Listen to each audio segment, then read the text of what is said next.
Hello, listeners. We're back with the last episode of this season for LFG with Amir and friends. We've got a special guest today.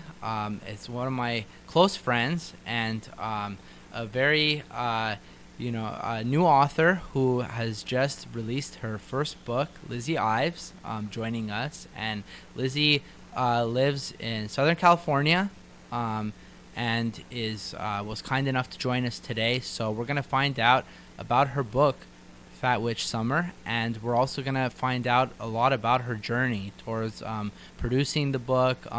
And she actually published the book herself. So we're gonna find out about what that process was like, and also about her writing process. So get ready, because it's gonna be a really fun episode with a lot of twists and turns potentially. So, anyways, let's have Lizzy talk about herself. So, Lizzy, please do tell us about yourself and a little to give the listeners a little insight into you as an author.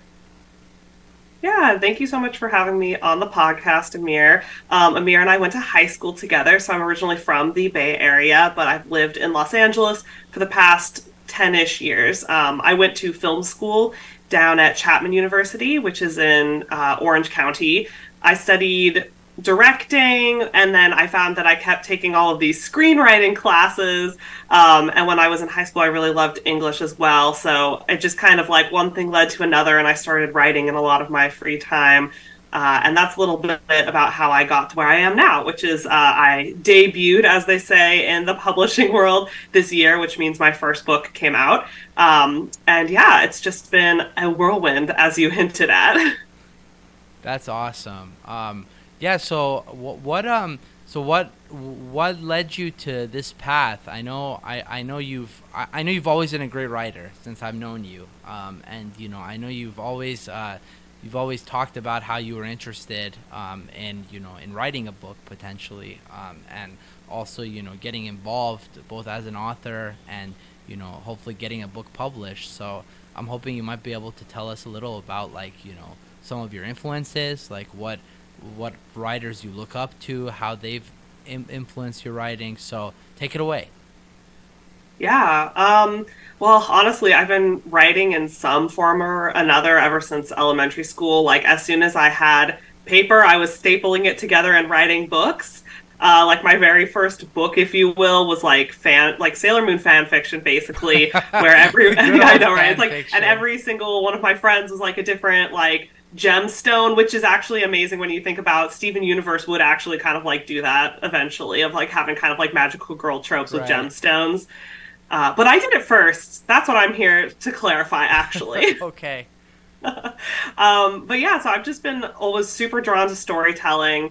I don't know what I find so compelling about it, but I think there's just something like so human about how it brings people together. If you're just like telling a silly gossipy story at a party, or if Yeah. you're sitting there reading a book and you're getting a glimpse at a different life, I just think that it has a great. There's basically just like this great power to like the empathy that storytelling like creates, basically. Um, but yeah, I've just always been drawn to like so many different art forms. Shortly after I graduated from film school, I worked in development at Skybound, which is kind of a comic book company, I guess you could say. It's Robert Kirkman of The Walking Dead. That's his imprint at Image Comics. So I worked there as an assistant to so many different departments. So like really, I've like dipped my toes in like so many different, you know, creative fields basically. But I think that the thing that has always resonated with each one is the writing. Like it's always like if the story isn't good, if like that, basic Yeah. essential element isn't there, it doesn't matter how good like the cinematography is or the art for the comic book is if the story like doesn't deliver. Yeah, yes, absolutely. I agree with that wholeheartedly, that the writing is a key aspect, and especially the character development for me is a very pointed aspect that I look at when it comes to novels, and especially books that revolve around like world building. Yeah. That's a key for me as well. So on that note, so I know you've created sort of an ecosystem for this book, right? Like with the states, using the states as kind of like the world per se, for this particular um, what's the word they use in writing, like the Like the sort world of building. the map, sort of like the map, of like how things are interconnected within that realm. So I'm hoping you can maybe touch upon a little bit in terms of how you went about building this ecosystem. Like, what did you draw upon when you were first coming up with the idea? Yeah, absolutely. Well, also for those of you who don't know, I guess I should like kind of pitch what Fat Witch Summer is. It's a body positive YA fantasy novel. So like the initial root of this idea was a world where there are three types of magic, which is super limiting, and that's part of kind of what the fantasy world is critiquing a little bit. So in this world, there's only three paths, and they're Mm. glamour magic, which is like illusion magic, growth magic, which is very healing based, and then sight magic, which is divination. And my intention with that was that those three paths of magic kind of correlate to the three roles that women are encouraged to play. You Mm. know, kind of like you got the maiden, mother, crone going on with those three types of magic. So that was kind of like where the initial idea came from. Like I knew I wanted there to be a fat or plus size teenage main character, and that her mom was forcing this illusion magic on her because she's hoping that this glamour magic will make her thinner and like fix her looks essentially. So anyway, that's just kind of like the foundation of the main conflict in the story. But in order to choose her own type of magic, she sets out on this road trip with a group Mm-hmm. of girls who all have different reasons for why they don't want the magic that their parents want for them. And so that's how we kind of end up on this road trip, like Amir was saying, across the 13 states of America, which is like a witchy-fied version of the United States. Hey, let's go. Yeah. Yeah. So on that note, I am very interested because I know not only did you come up with this ecosystem slash the states yourself, but and obviously wrote the book yourself, but I know you had some publishing hurdles to overcome when it came to getting the book to be in production and be able to actually successfully publish it. So can you tell us a little about that journey and like how it started and sort of like how you handled some of the difficulties? Because I know there were quite a few difficulties to say the least. Yeah. Yeah, so I wrote the book between 2019 and 2020. And when I finished it in 2020, I was convinced that I should go the traditional publishing route, which is, for those of you who aren't familiar, how that basically works is the author has a completely finished book, and then you send a query letter to agents, which basically pitches the book to them. And then the agents get back to you and say, like, yes, send me the whole book, or no, I'm not interested. Mm. Or they say nothing, realistically, Oh, which means jeez. I'm not interested and I don't have Right. time to even reply to you, which, working professionals, I get it. So you send this query letter. If an agent says, yes, I want to take on your book and represent it, that's not even like the end of the road. Like what happens next is they have to take on the task of pitching it to editors who work for publishing houses. And the editors basically have the buying power to buy the book's rights for 10 years for a publishing house. Mm. However, it's not as simple even as just like, editor says, I fell in love with this book, I want to buy this book. They actually go in front of a panel of like 10 different people, and they have to make the case for the book they want to acquire. So Oh, it's wow. I know it's this huge uphill battle basically, where it's not just up to you to have the best book. It's also like an agent has to really believe in the book, an editor has to really want to believe in the book and want to pay for it, but then the editor has to get these other people, the money people essentially, on board with the book. So there's like a lot of hurdles to overcome if you even get an agent.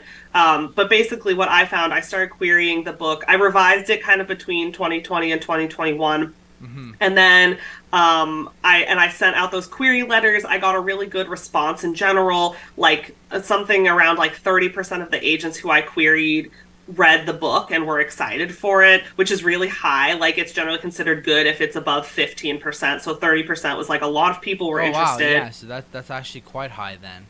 Yeah, yeah. So I was like, wow, this is definitely going to happen. But I kept running into this issue where, like, for example, there was one agent who was like, I really love it. Like, like, tell me if you hear any other movement. Like, my boss is going to read it. So the head of the agency read it with this other agent.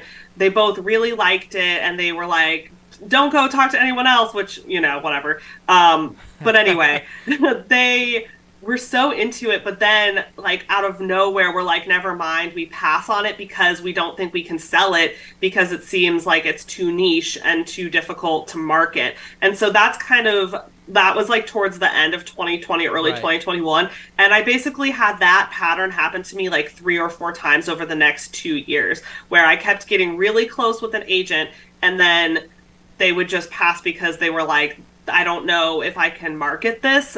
Including there was one agent who wanted me to basically revise the book and take out all of that world building we talked about, like all of that setting of having these 13 states that are like inventive and witchy, and like, which to me seems wild because I'm like, so they would just go on a road trip across the normal United States, like, how boring compared to Right. making up all of this magical stuff along the way.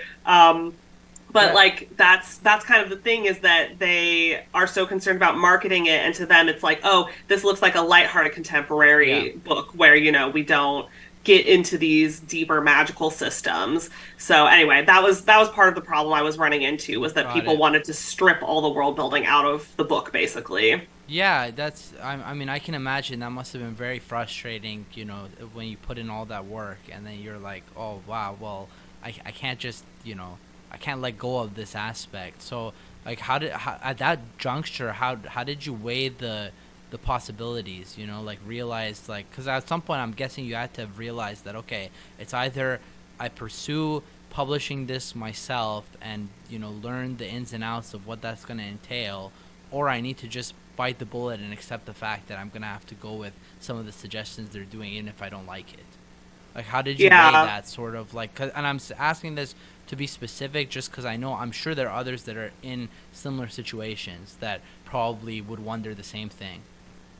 Yeah, I mean, it's really hard to know when to call it. When it came to that agent who said, like, take everything that you love out of the book, I knew that I couldn't listen to that with like a good conscience. And that's a piece of advice that they give you in publishing in general, is that Mm, if you get those rewrite offers from agents, like, take it if you believe in it, but like, don't waste another, half a year revising something if you don't actually believe in the notes, essentially. But I think for me, like, the turning point, because to me, I could see how it was marketable. Like, the title is Fat Witch Summer. Like, you can tell it's fun, it's lighthearted. right. It has that inherent body positivity in the title. It has witch in the title, so it's fantasy. Like, to me, I felt like if I had to market it, I understand the way to market it. I don't know what their problem is.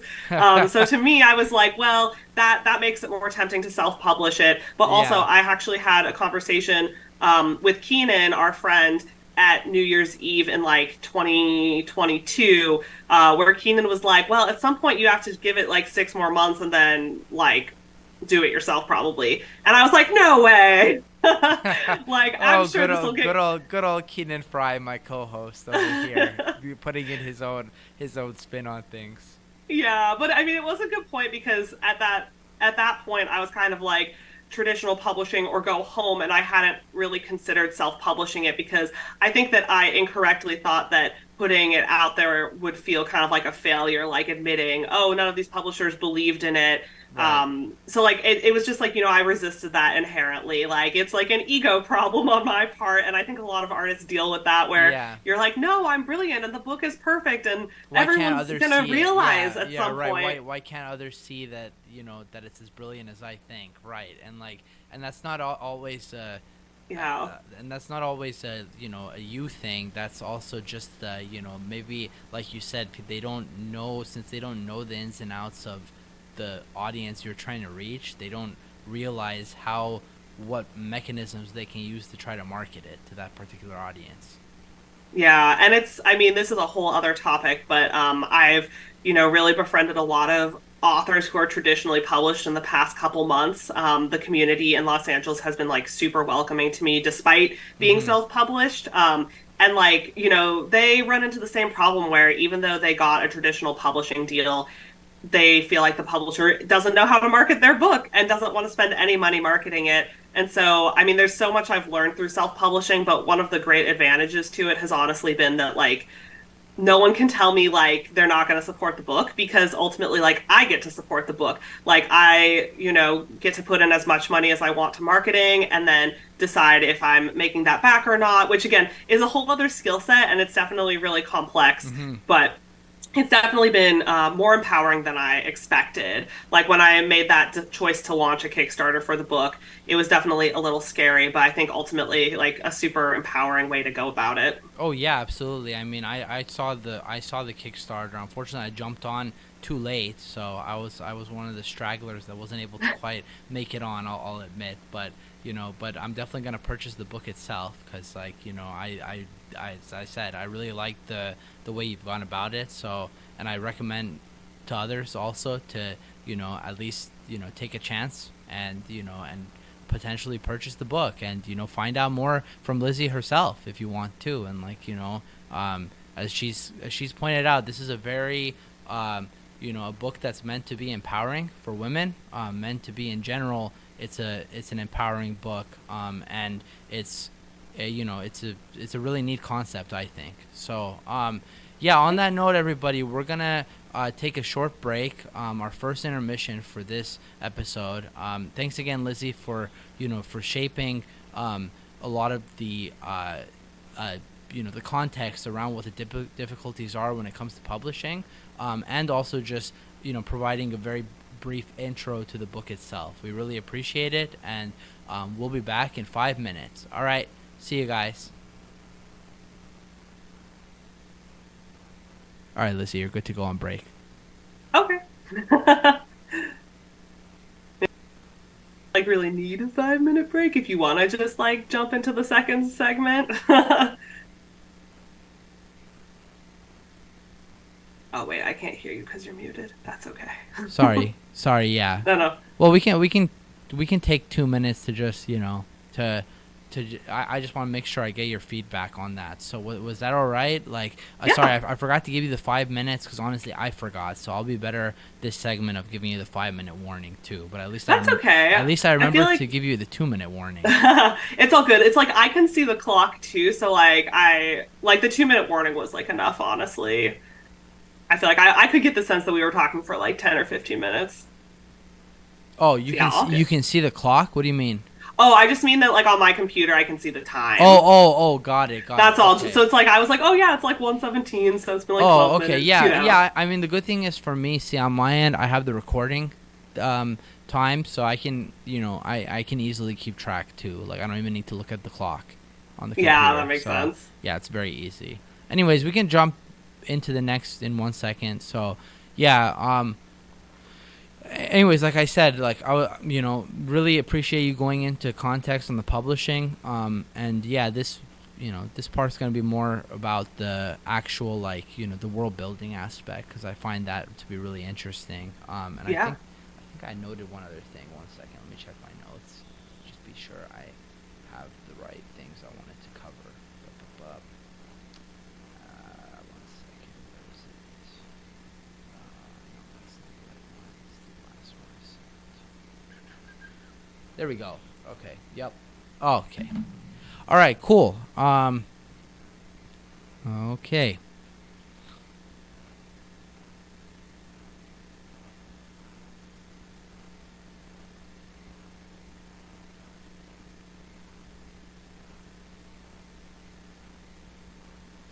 Okay, we are back now with the episode. We're still here with Lizzy, so this segment, everybody, is going to be now more surrounding the writing process that Lizzy incorporates into her writing when it comes to not only this book but just in general, sort of getting an idea, a glimpse into how she cultivates her creative process and actually, translates that into the medium that she's producing. And then sort of the other part of it will be sort of, again, glimpsing a little more into the ecosystem to the extent that she can speak on it, obviously, because there's certain things that we don't want to spoil regarding the book and any potential, following up from the book itself. like, in case there's a sequel or anything. So hint, hint. Ooh. So okay, all right, Lizzy. So let's start with the writing process, because I find that to be really interesting. Because I used to also be very interested in writing, more so with poetry than anything else. But I always really wanted to sort of get a glimpse and inquire regarding the writing process and how different authors and different folks that write different medium like poetry and haikus and what's another one I could think of very easily off the top of my head. Folks that draw, like for example when Josh was here, I asked him about his process. So similarly, I sort of just, maybe you can touch upon it, like what, when you're coming up with with ideas, like where do some of these ideas start, and like when you want to start writing it, like how do you get past the initial writer's block, because I'm sure that comes up at times. So yeah, feel free to take it away, and I will jump in at certain segments. Thanks. Yeah, totally. Well, I mean, I don't know how to get over writer's block. I think that something that's really common that you hear from a lot of writers is that some days it's like it's really easy and you feel like the muse is with you, for lack of a better term, and then other days it's like you just can't write anything and you get super distracted.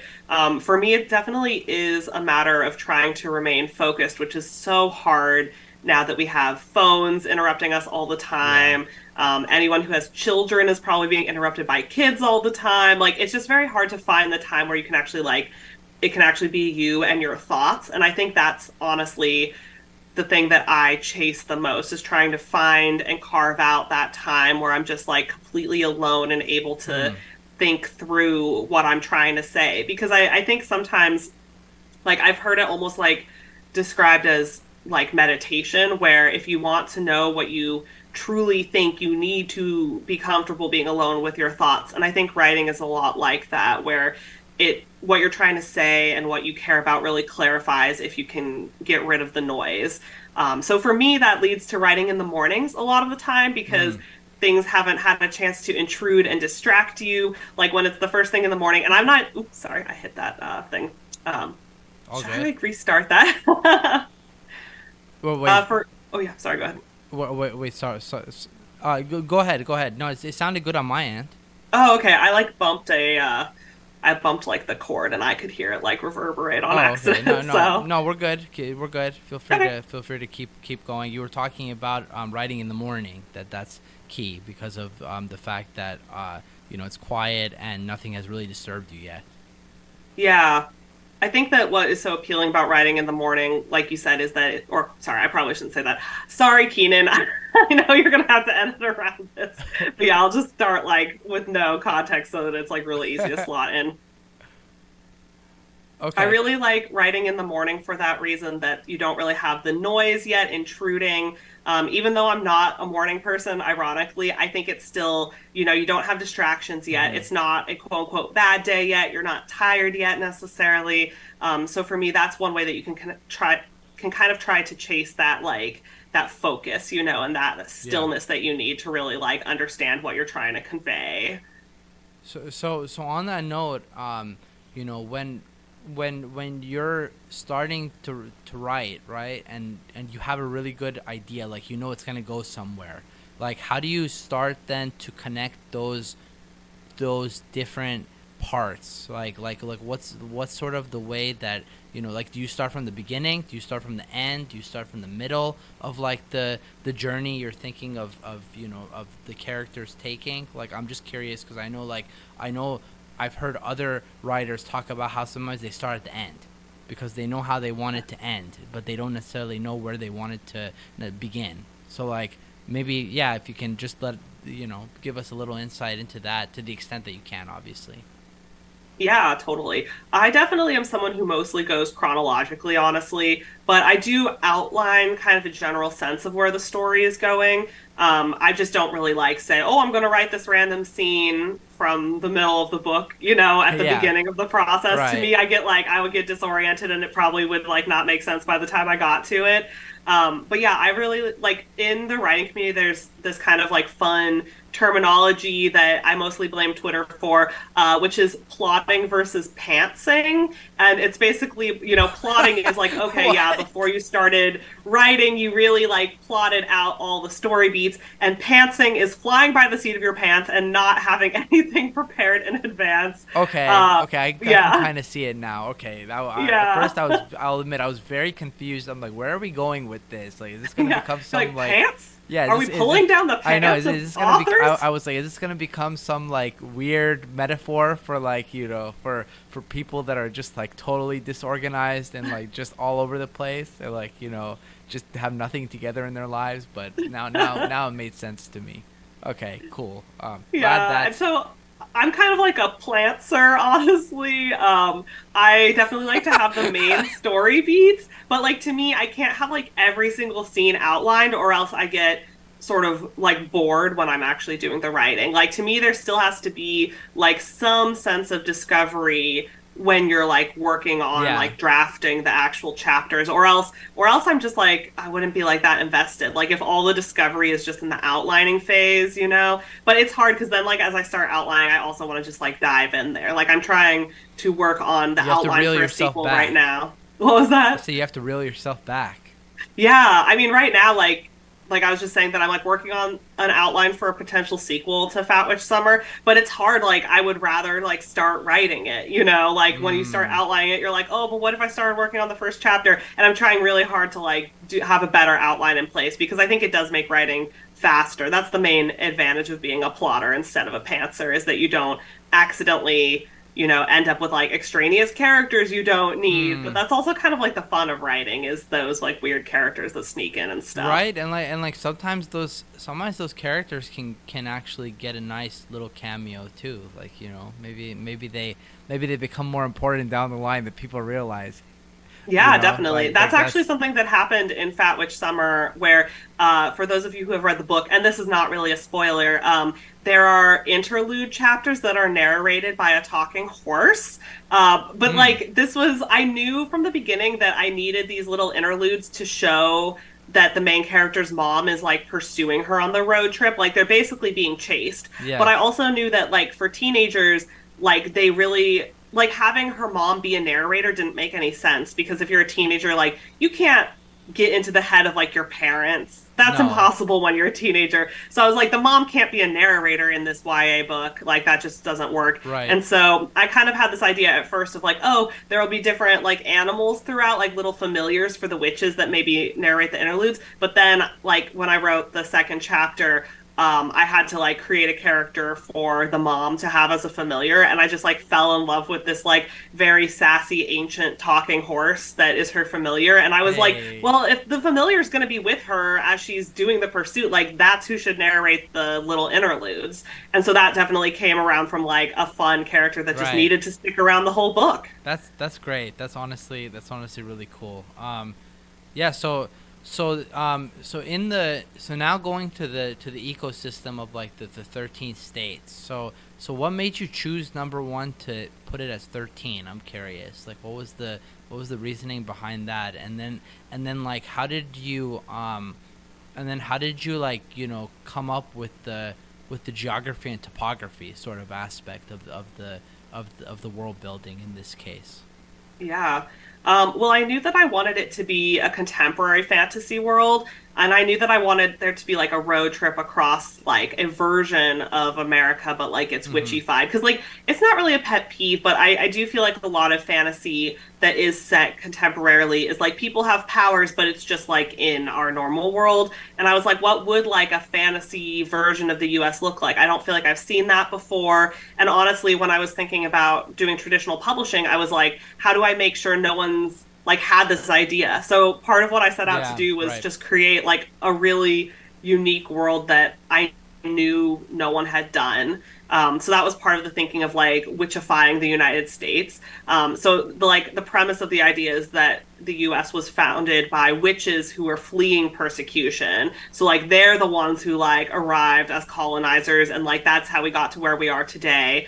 The 13 was honestly just because it's witchy. Ah, there we go. Yeah, I just like and that's the thing is like I really there's like some weird influences. Like I really love like surrealism actually, and like the films of like Maya Deren, for example, or even like the clam phones in It Follows, like how there's just kind of like this Mm, dreaminess to that right. movie that's never explained. I kind of wanted to conjure that feeling where like I don't need to tell you, for example, that the characters have witch hats that work as like purses do, basically. Like you like can flip your hat upside down and you can store things in it, and it has more space in that hat than should fit in that hat. But like I don't need to explain it because we all know kind of like what these witch hats look like on a subliminal level, and like Right. similarly the girls use orbs to communicate like cell phones, and like that was just something that really appealed to me, was kind of like we can make it be a fantasy setting where you don't get so bogged down and kind of like the how does the fantasy work if we Right. kind of like lean into just like the imagery is something familiar to all of us. Yeah, that makes sense. I mean, that's honestly how I feel. There's an anime I watch right now, Doctor Stone, that's kind of similar in that way. That if you question every single aspect of it, you're gonna be like going in circles all the time. But like if you just let things sit for a little bit, like it's kind of neat because like they also play a lot into what we have in the real world because it Yeah. ultimately is the real world, just a little shaped differently in the future, stonified.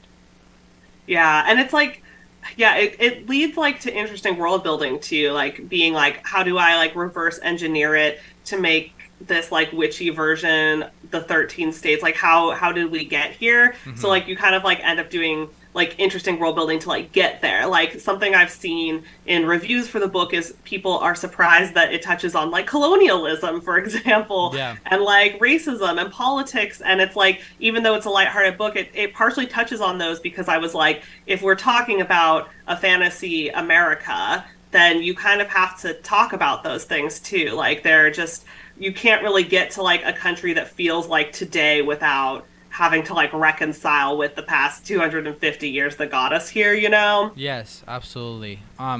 So real quick, I want to go actually in a little different route. I just realized, and I didn't plan this, but I kind of feel like it's should be talked about a little bit. Is so I know you talked earlier about the body positivity theme within the book, and like how that's a Mm-hmm. big part of what shaped sort of the necessity of having this this the the story that you're telling in this in the context of the book. So I'm hoping maybe you could talk a little about like what like drove that message, like made you like realize that that's the message you want to promote through the book. Like was there something in real life that like spurred it? Was there something just like that came to you as you were writing that you're like, oh, this is a great opportunity to do it? Like I'm just really curious to know like what the inspiration was for it. Yeah, I mean, I think it's a couple different things converging. Like, I feel like sort of rebelling against beauty standards and being annoyed by them is something that is, I have just felt my entire life. So that was definitely part of the inspiration there. In addition to all of my female friends generally feel like they have some sort of conflict where they have like a mother or mother figure like trying to police how they look and present themselves. So Yeah. those things definitely influence the story. But then I also, like I have been like fat or overweight, however you want to describe it, because I know that fat is like a word that we're trying to make neutral, but it still is, has such negative connotations. Right. But like I have been that like my entire life, right? And I had this realization too that like they're just all the characters who are fat and everything are just like they're just like silly supporting comedic relief. Like they're never the heroes of the stories. And it got even more upsetting when I realized how many authors are fat or plus size. And I Hmm. was like, so they're all like so many of them are fat and then none of them write like all of their protagonists are thin.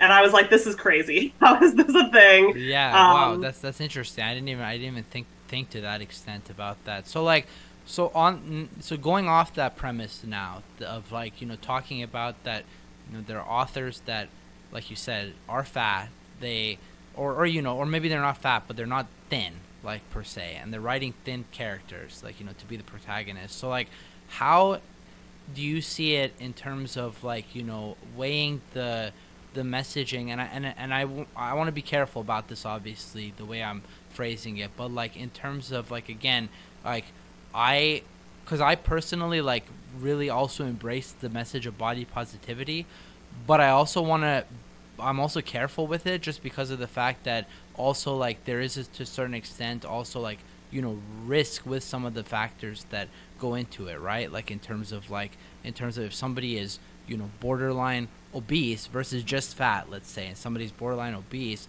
like there's health risks that go with that. So I'm wondering, like, in terms of you know the messaging, was there anything you had to consider regarding like the messaging, or did you just sort of leave that to the audience to sort of realize that, like, hey, this is like, this isn't a this again, it's like a positive message, but like don't take it for like, oh, you can just like go wild and like and not like not take into account health as well to a certain extent.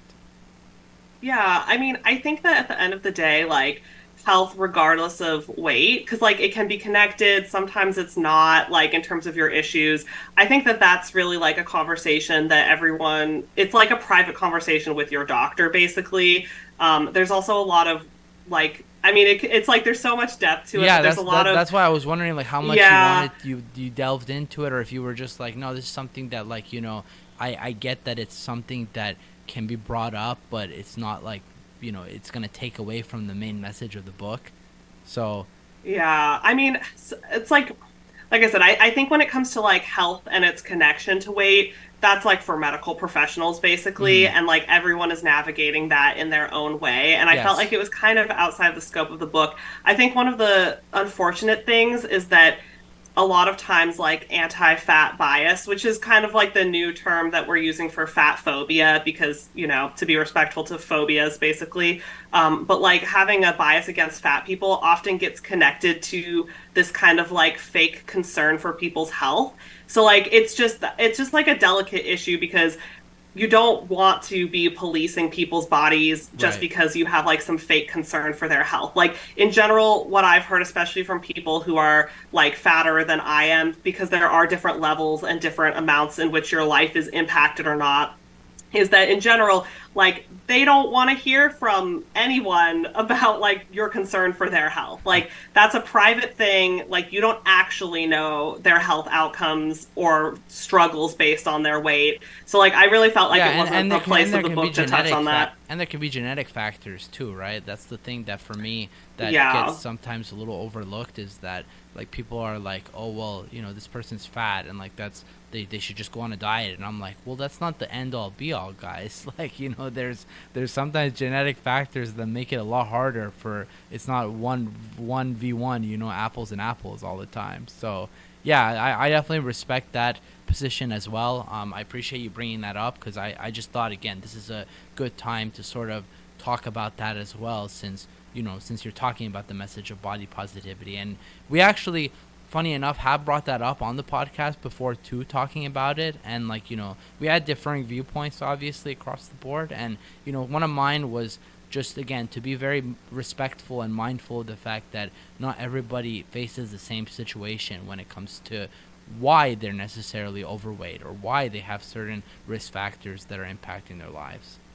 Yeah, exactly. And I would say that if you personally like a listener feels like the need to tell fat people about their health and their body, like that's just like kind of an inappropriate conversation to have. Like you having opinion about other people's health in any realm is just not something you need to talk to them about. Like Yeah. it's just such a weird thing where I think we overstep when it comes to people's appearance, and we think that we like get to weigh in on that. But like it's the same thing where I'm not going to like go up to someone who has like some other health issue and tell them like you're doing it wrong. Like don't make any assumptions. It's not your realm to interfere. Yeah, so I know we're a little over on this segment, but I really like the direction it's going, so I'm going to let it roll a little bit, which is that I'm curious then, so going off that note of, not people not really, approaching the health aspect of other people, because again, like I get it that it's a very like sensitive and private topic. What's your take on like the media's influence in it? Because I feel like that's what really sort of gives people that like I guess kind of like the intuition that they can just go ahead and ask and imply and and inquire regarding things, because if the media does it, they're like, oh well, like, you know, the media is talking about this and this celebrity, and like, you know, they're constantly like, you know, talking about the fact that, you know, what was the one I saw recently, like, Kim K's new workout routine or whatever that everybody was clowning on TikTok. So like those type of things, I feel like then like people like take that to another extent where they're like, oh well, if, you know, if someone's TMZ can do it, then like why can't I, like, you know, be talking about it? And I'm like, and my personal view is, I'm like, whoa, hold your horses, guys. TMZ does this because that's how they make their money. Like they literally, that's what they Yeah, get paid there's a for. lot of money to be made in making people feel bad. I Like, mean, marketing is literally like convince someone they have a problem, and then if they buy your thing, they're gonna fix it. yeah, right. So like, Like if you're not making money off it, like, you know, there's, and even that, like, to me is kind of like, ugh, like really slimy in a lot of ways. But like especially if you're not making money off it, I'm like, well then, like, what are you gaining from this? Is it just some like perverse pleasure of, like, you know, putting somebody else down? Like, yeah, I mean, probably. When it comes to TMZ, I think there is that, like, just kind of like gossiping, you know, about celebrities. There's definitely something that's enjoyable about that. And like a bit of like maybe the Schadenfreude, you know, of mm. seeing other people struggle with Oh yeah, there we something. go. That's the what a word right there. Yes, there you go. That's your author coming out right there. Really charged word too that I wouldn't have even thought to describe it. Yeah. So on that note, we are gonna take our second break for this episode. Really great conversation. I'm personally really fascinated by the turns that, and you know, that we took with this particular segment. Hope the listeners, you guys enjoyed it as well. And we will be back very shortly, in 5 minutes, possibly a little less, for the third segment. Look forward to having you all stay with us. And if you've just tuned in, know that we'll be back shortly, and Lizzy is still going to be here. Thanks. See you in a bit.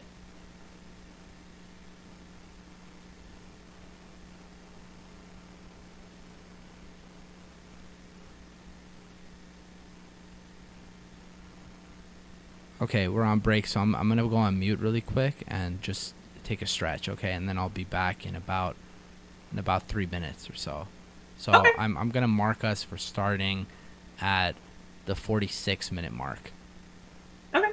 Yeah. So so again, like I told you before, the last segment. So this is going to be segment 3A. So 10 minutes. Then Okay. we'll just go straight into B. I think, not even take the break unless you want to take a break. So then No, it's fine. we'll just do B and then wrap up. That way it'll pretty much be the, you know, hit the hour. Yeah, that sounds great. Yeah, and we'll be a little over an hour because, again, like, I let that segment go a little longer because I really liked the turns we were taking on it. It was good. Yeah, for sure. Okay, I'll see you in a minute. Sounds good.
Okay, and we're back from the second break. Well, pretty much the last break, to be honest. Anyways, we are back with Lizzy Ives. Um, she is the author of Fat Witch Summer. Um, and Lizzy and I have been going through sort of her writing process thus far. We talked about some of her influences and the ecosystem of the book, the message of body positivity that radiates through the book as well. And now we're going to go more into, the ins and outs of not Lizzy Ives, the author, but Elizabeth Iverson, the person. So let's find out a little about the person whom I call one of my friends, so we can find out a little about some of your hobbies outside of writing. Where do you like to travel, things like that. Some interesting tidbits that your everyday readers maybe won't know just from researching about you. So yeah, Lizzy, if you want to, maybe we can start from like, what do you like to do outside of writing? Like, are there any specific hobbies that you're into, and like, how do you go about pursuing them? Well, I was gonna say actually, could we do the intro without like outing what my like full name is? Oh Like yeah, just yeah, saying yeah, yeah. like Absolutely, we can edit that out. Yes, oh, yes. So if yeah, you want, just I'll just I'll yeah. redo it. I'll redo it. Sure. Yeah, you could just be like Lizzy Ives outside of like authory Yeah, things, yeah. No, yeah. I'll tell Keenan to edit that out. So let's start again at the 48 mark then, and we can just Okay, edit those full 2 minutes out, so that way it's easy. okay. So yeah, I'll redo it.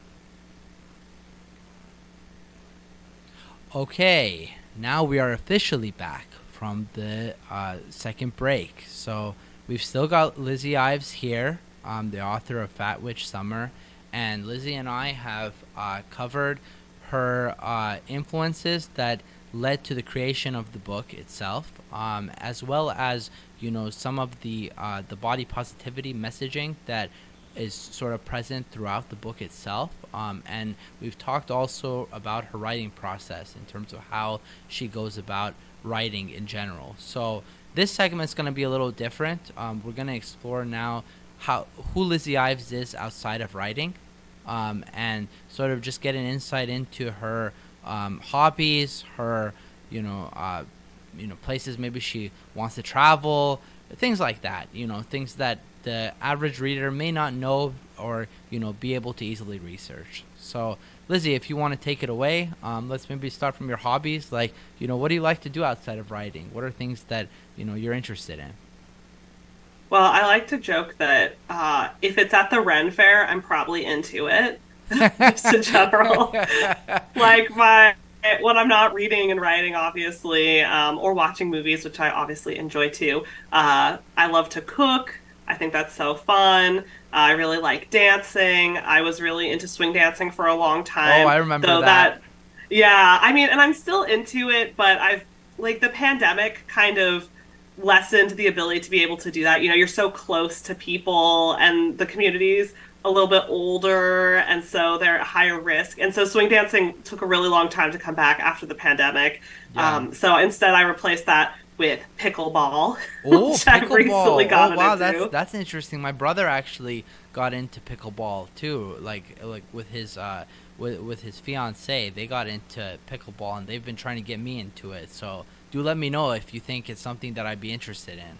Yeah, it's really fun, Nice. super To, fun. Yeah, and uh, kind of you have the strategy of ping pong, but then with the actual exercise of running around like a tennis court. nice. That's cool. That's cool. Any any other things you in particular like to do? Do you have you seen any movies recently, or watched anything? I mean, my movie viewing has been really weird recently. Like, I saw Tommy Wiseau's Big Shark. that's the writer director of The Room. So that was kind of like a Oh wow. bad movie midnight screening. And then I also recently rewatched the 1977 animated The Hobbit, which is also not really good. So I've been on a weird spree of like not really watching what's in theaters, but watching like weird random Okay, movies. got it, got it. Well, I mean that's still fun in its own right too. I mean, I saw the new Spider-Man. Not gonna say much about it because I don't want to spoil for people in case they haven't seen it. But one of the few sequels I think that was on par with the original for a Awesome, yeah. for comics, adaptation. So I thought it was really good. And as someone who is trying to plot a sequel, sequels are hard. Yeah, It's like right. do the same thing, but also it can't actually be the same thing. And that's just like a very difficult thing to be set up to have to do. Right? Yeah, whatever medium it is. Sequels are hard and like people are very judgy when it comes to sequels too because they like they always like put it on par with the original and my personal thing is I don't always now try to put it on par with the original cuz I do recognize there's an aspect of like, you know, there's some ideas that run out after you've done the Hmm. original, so it's a little harder for it to live up. So if it's even close for me, I'm pretty happy usually when I see a movie and I'm like, okay, it's at least somewhat close. Not like Star Wars, the 1 through 3. Yeah, let's not go there maybe. But that's an example of one that really was not close. Um, but yeah. Anyways, that's awesome. Thanks for giving us some insight into that the pickleball recommendation is great too. So hopefully other people will take that too and roll with it. But but yeah. What about like?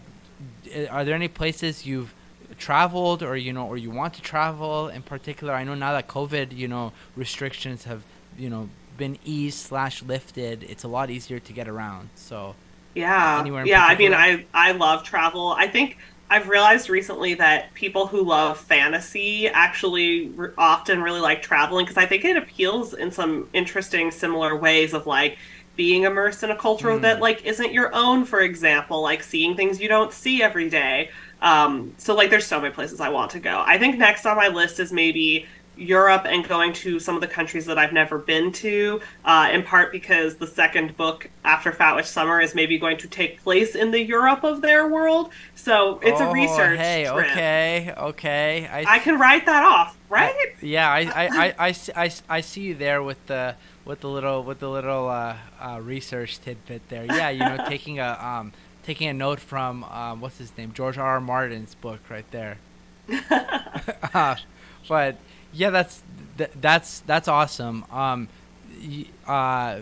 Is there anywhere in like the U.S. you'd be interested in visiting? Like in particular, I know you mentioned Europe now, but like any parts of the U.S. since obviously since the book is based in the U.S. the first book, so. Yeah. At the end of this summer, I'm going to go to the Great Lakes for the first time, which I'm pretty excited for because I think, growing up in California, both Northern and Southern California, I'm so used to like the ocean is the body of water that I Yeah. understand. And like the idea of like these lakes that are as big as oceans, like I'm pretty stoked to see that. But I also realized that I've never been to Niagara Falls.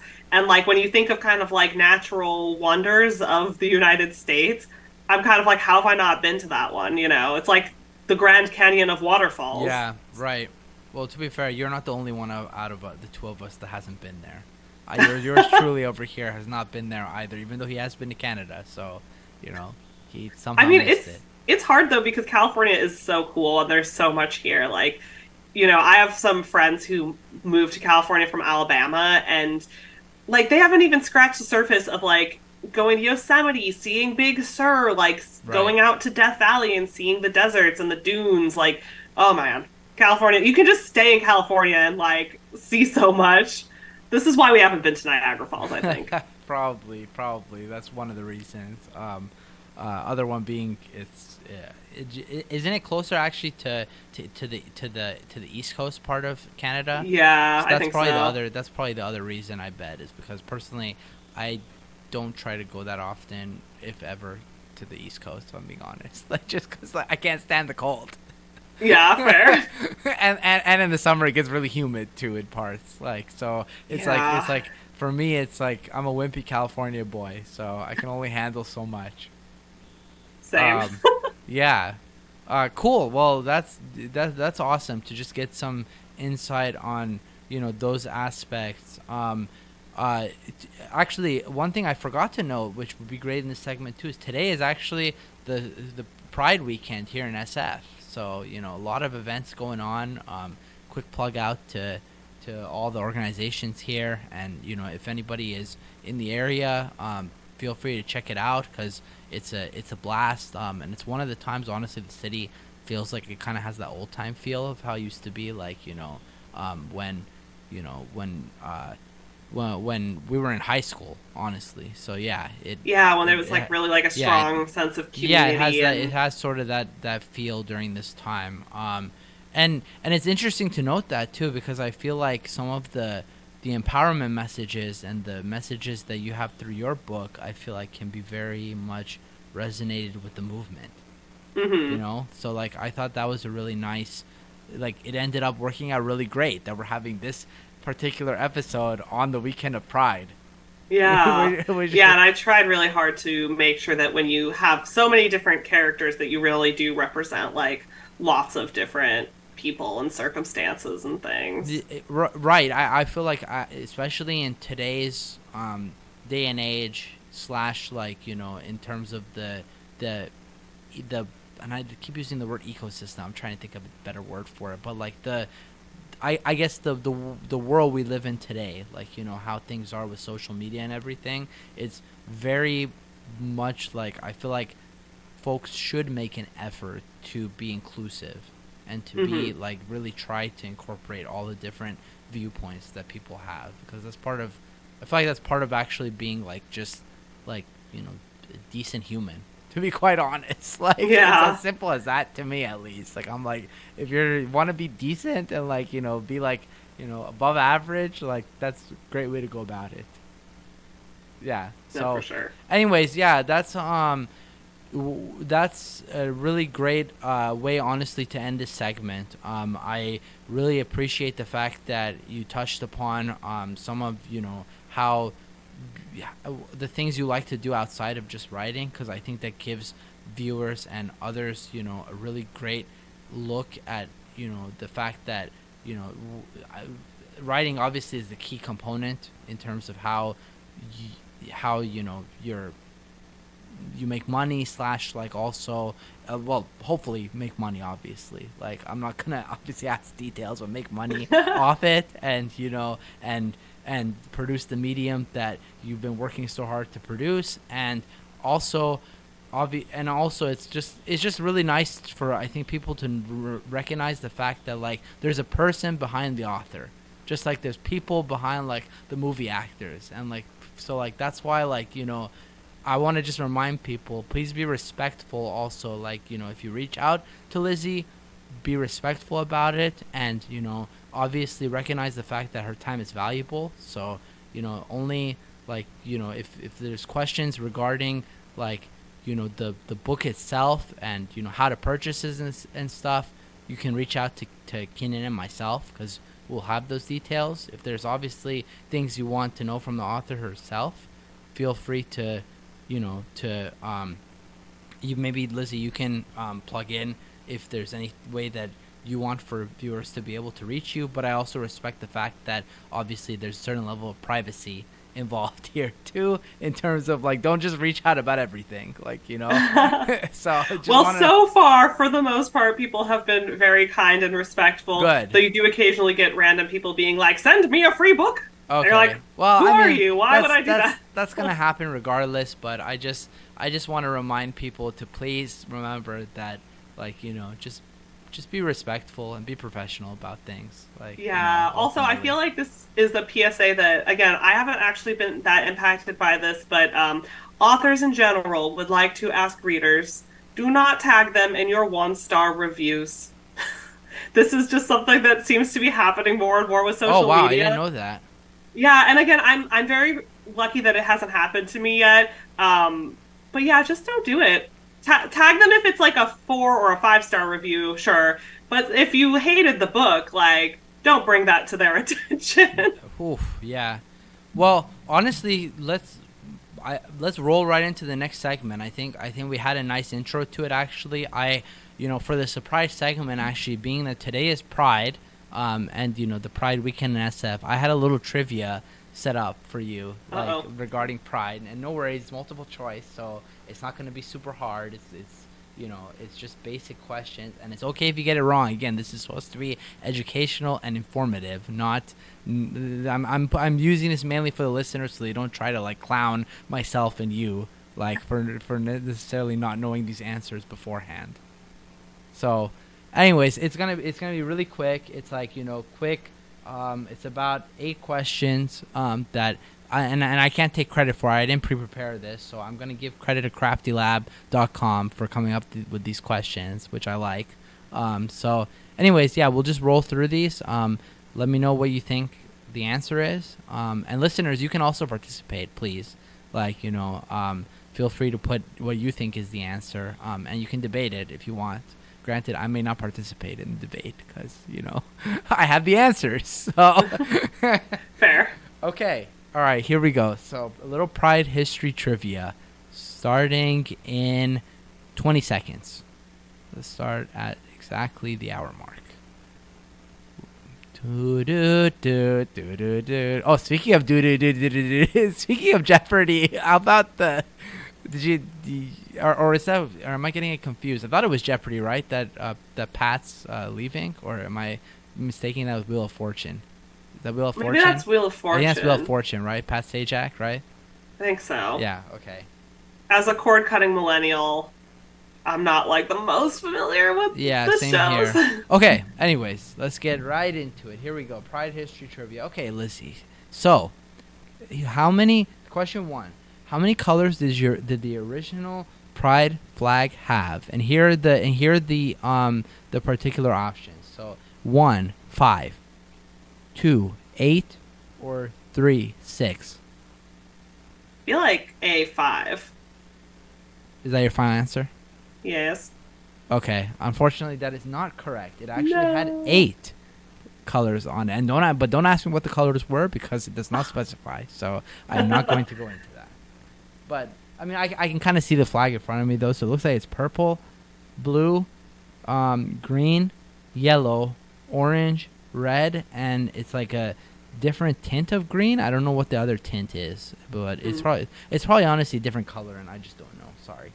That's okay. I definitely assumed the simpler version would be the original one. They only had 5.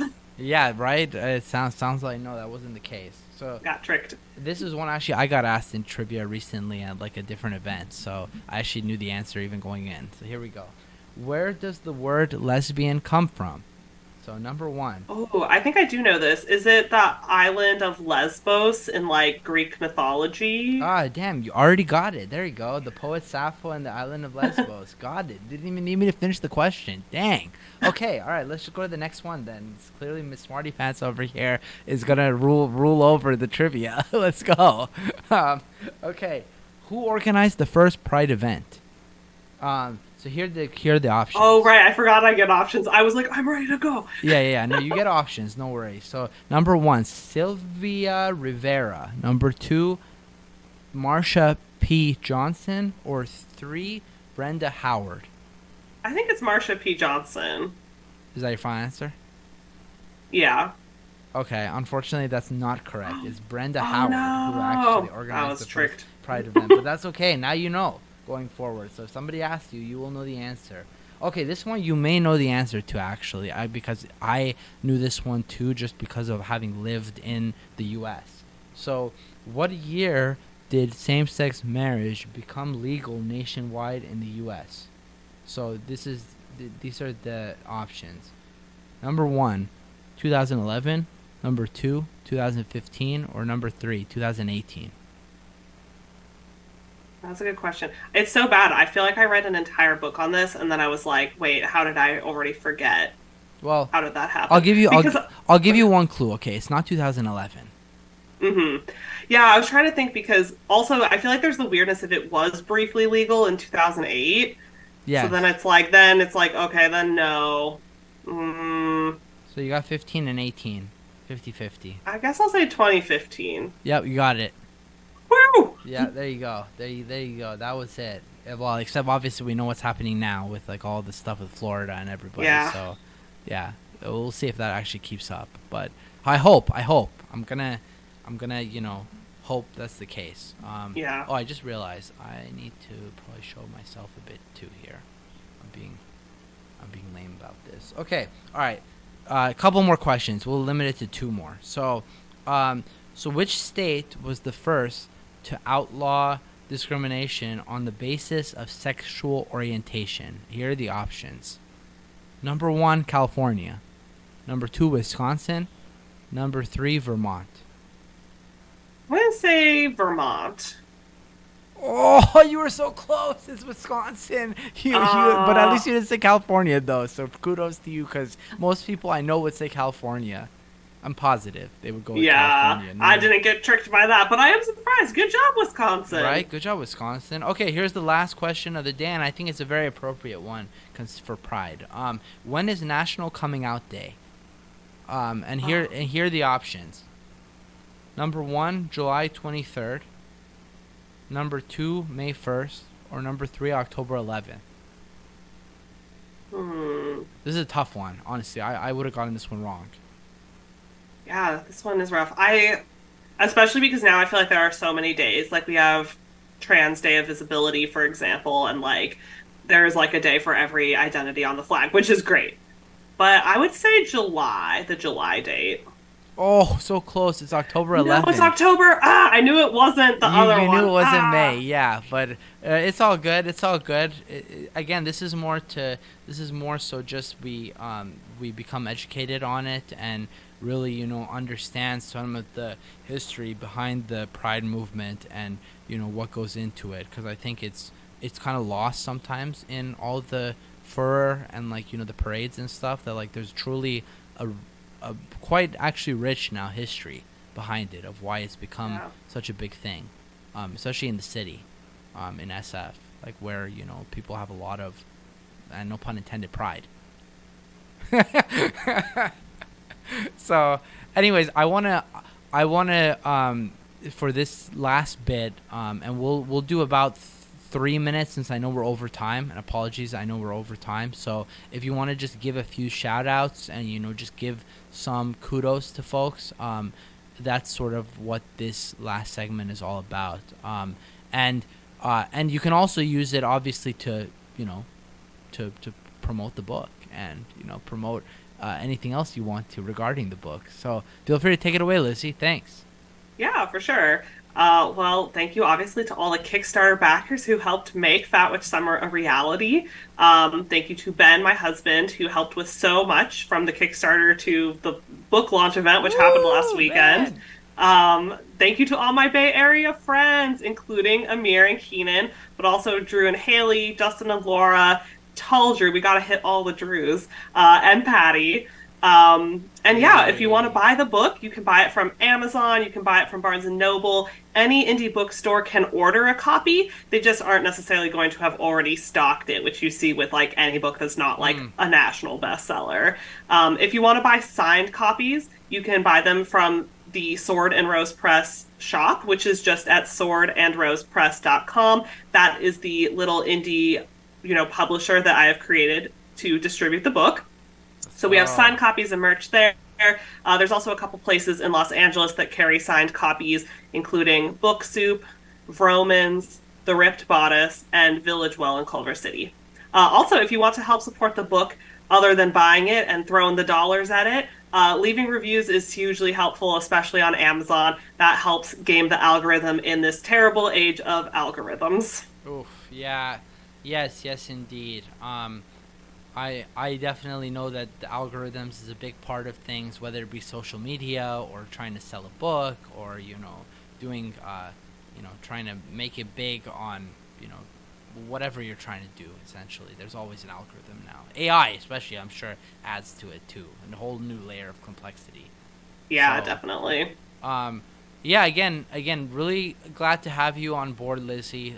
This has been a real pleasure for me, because especially as somebody that really respects the fact that you took the plunge and have really, done quite well in terms of getting, not only the book out, but really marketing it now too. So kudos to you, because I know it must be super hard. I can only imagine, because I pretty much gave up on my wanting to go the author route a long time ago, and I was like, I'm really happy at least one of us continued and like persevered and went that route. Yeah, so again, really, really fantastic to have you on the episode. I look forward to hopefully, not only purchasing the book, but being able to really get outreach out there so others can, experience the great messages and also just, really see what your writing is all about.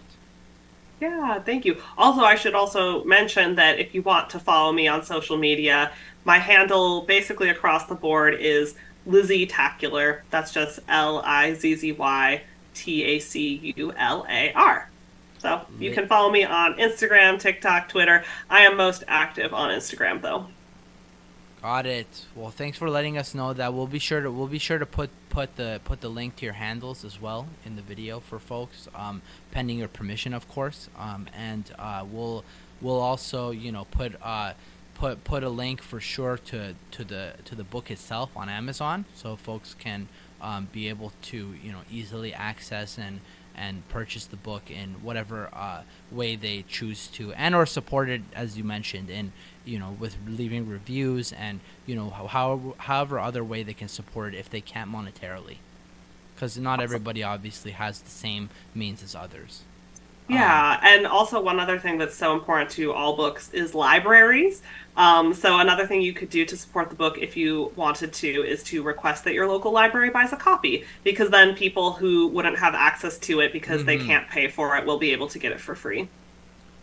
Love that. Thank you so much for reminding me of that, because yes, libraries are a critical aspect of the community that Hmm. I think sometimes get overlooked nowadays with Yeah. everything going on with the computer age and phones and social media. But like, your basic library though really interconnects a lot of the lesser privileged folks with more privileged folks, and sort of provides that bridge in terms of Hmm. having resources for everybody. So definitely, huge proponent of that. With that, we're gonna conclude this episode. Thank you again, Lizzy, for joining us. Really appreciate your time, and your flexibility, and your just in general really enthusiastic, positive attitude regarding things.